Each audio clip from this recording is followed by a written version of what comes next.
Few NFL stories are as tragic as Lawrence Phillips. The prospect was once touted as a potential game-changing running back that would revolutionize the game. Instead, he spent decades on the wrong side of the law, and his abuse of his body led to his NFL career going down as one of the biggest busts in the history of the league. Tragically, his life was cut short in a state prison in California, but the what could have been remains one of the biggest what-if stories in football. I'm Jake, and today on Football Lore, we will be exploring the tragedy of Lawrence Phillips. Lawrence Phillips was born in Little Rock, Arkansas, but moved to California early in his life. He had a rough childhood, mainly being raised between foster homes in the West Covina area. He didn't have much in the way of stability, but he excelled in all things athletic. As a freshman at West Covina High School, he managed to be a starter at running back and outside linebacker on the varsity team. After his sophomore year, he transferred to Baldwin Park High School, where he would play like an absolute all-star, attracting the attention of many D1 scouts. He helped carry the team to the CIF championship his junior year, and the University of Nebraska came calling with a scholarship.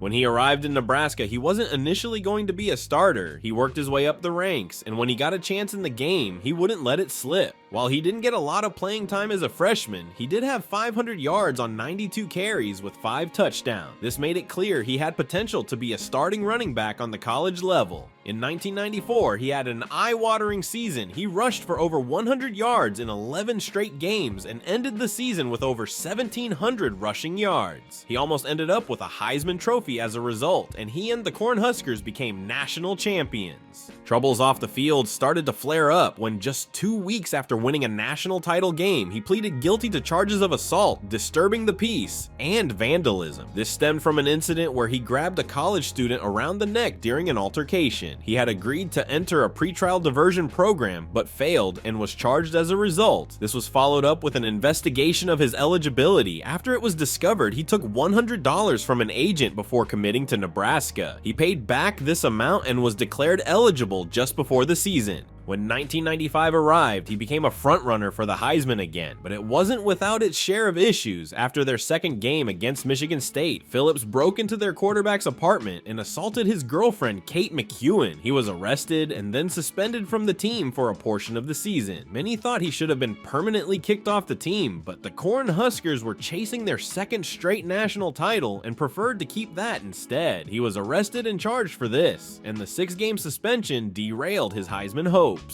Despite this, he was named the starter for Nebraska's title game against the Florida Gators. Phillips rushed for 165 yards with a touchdown, and also had a touchdown reception on the way to the blowout 62-24 victory. This greatly boosted Phillips' draft stock, but the off-the-field issues made teams weary of drafting him. He decided to go pro a year early and cash in on his hype for a multi-million-dollar payday after the NFL draft. Most teams knew he had undeniable football talent, but off-the-field issues didn't seem to be slowing down. Most people thought the Ravens were going to take him with the 4th overall pick, but they decided the off-the-field issues were too much to handle. The Rams decided to take a chance on drafting Phillips when he fell to them at the 6th overall pick. The same day that they drafted him, they traded Jerome Bettis to the Steelers. This trade would come back to be known as one of the worst trades in NFL history. In July of that same year, Phillips signed a 3-year, $5.2 million contract. He didn't receive any signing bonus, but he was set to make $1.5 million in his first season. He let this go to his head and wasn't willing to show up to practices and put in the effort required to be great in the NFL. Most of his career, he had been the main star and been able to show up and perform without much effort. The issue with that in the NFL is that every athlete has been in the position. It is made up of only the most elite athletes at this level. This was just the beginning of things to come, and he was constantly getting himself arrested for petty crimes while trying to be the Rams running back. In his rookie year, his on-the-field performance wasn't amazing either. If you are going to be this much trouble, then you need to be a machine for a franchise to put up with it. On 193 carries, he had 632 yards and 4 touchdowns. That isn't bad, but it is for a first-round pick you traded an elite running back away for, especially when they aren't willing to do anything to show effort when it comes to the team. His off-the-field behavior began to creep over into the locker room when he began showing up to team events smelling of alcohol. He was still having run-ins with the law and couldn't seem to get over his demons. He was able to put together a better campaign in 1996. In 9 starts and 10 games, he had 634 yards yards on 184 carries for 8 touchdowns. However, he was staying out until 4 a.m. at bars before games, and the Rams abruptly released him in November. Dick Vermeil was too frustrated to handle his issues anymore. Years later, he would say with tears in his eyes that Phillips was the best running back he ever coached. Vermeil did not want to cut him, but was forced into a position where it was disrupting the team. After cutting him, he called his friends in Miami who had more of a system for dealing with off-the-field distractions, and said if they could fix him, they would have the best running back ever. Him showing up to training and practice smelling of alcohol had been the last straw for the Rams. Phillips did receive a contract from the Dolphins where they planned to let him take on a limited role as a secondary back, but he would last just 2 games before he would be arrested again and plead no contest for assaulting a woman in a Miami nightclub. The Dolphins released him the next day, and at this point everyone in the NFL knew he had a penchant for destroying his own life with his poor decisions. His rap sheet was now longer than his list of on-the-field achievements, but his raw ability didn't stop his football career from having one last chance. He still had to deal with his legal issues from Miami. The woman alleged that Phillips had struck her in a Miami nightclub after she had refused to dance with him. He reportedly told the woman he was going to break her jawbone for refusing his advances. This was the second time he had been arrested for assaulting a woman he had romantic feelings towards. I also think in the modern NFL, this would have been the end of the road for Phillips, but in the late 90s, teams were a lot more willing to overlook this type of behavior. These issues forced him to miss the 1998 season, and when he returned, no teams in America were willing to take the chance on him. He ended up playing in NFL Europe. He and the Barcelona Dragons would set the league on fire, and he ended the season with over 1,000 yards and 14 touchdowns. He also managed to stay out of serious trouble, and some in the NFL thought there was a chance he had matured and could play seriously in the league without too many issues. The 49ers were interested, but still wanted to put him through a series of interviews. After these interviews, they felt confident that his past transgressions were behind him and he would be a reformed man, so they signed him to a contract. They told him if he stepped out of line at all, they wouldn't hesitate to cut him, and they hoped he was able to make the most of this opportunity. He was fighting for a starting job in training camp before pulling his hamstring and ended up being second on the depth chart. However, while he was able to stay out of trouble, his on-the-field performance left much to be desired. His blocking was so bad that he was often left out of passing plays entirely. Phillips began to lose interest at this point and started skipping practices. When he was confronted, he fought back, listing reasons he felt he was above practice. That night, he was given a 3-game suspension and told to get his attitude in check or he would be cut from the team. They finally waived him shortly after, and he was once again without an NFL team. It blows my mind he would go through all of this and then come back from Europe to a golden opportunity just to blow it, especially over something as trivial as having to show up to practice as the backup running back.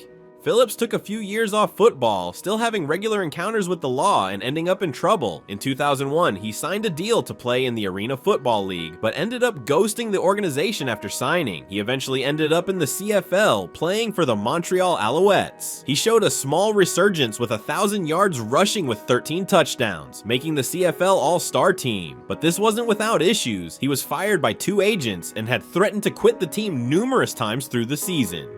He had one more season in Canada before he was cut again, this time for not being able to live up to the team's minimum off-the-field behavior expectations. The Calgary Stampede gave him another chance and he rushed for another 500 yards, but was released for fighting with his head coach. After this, he continued into his downward spiral, having alcohol issues and constant legal issues that quickly drained his NFL bank account. He was soon left broke and turned to crime as a way to try to make ends meet. His legal issues really ramped up in 2005 when he was arrested again for assault, this time for driving his car into 3 teenagers after arguing with them over a pickup football game at the park. When he was arrested, it was found he was also wanted for 2 domestic incidents with his ex-girlfriend in San Diego. He also had another warrant in LA for domestic abuse with a different ex. In October 2006, he was found guilty on 7 counts and was sentenced to 10 years in prison. This was later reduced to 7, but he was going to be behind bars for some time. While serving his sentence, he was convicted of yet another assault charge. This added 25 years to his sentence and meant he was looking at 31 years in prison. He was not going to be eligible for parole until he was 57 years old.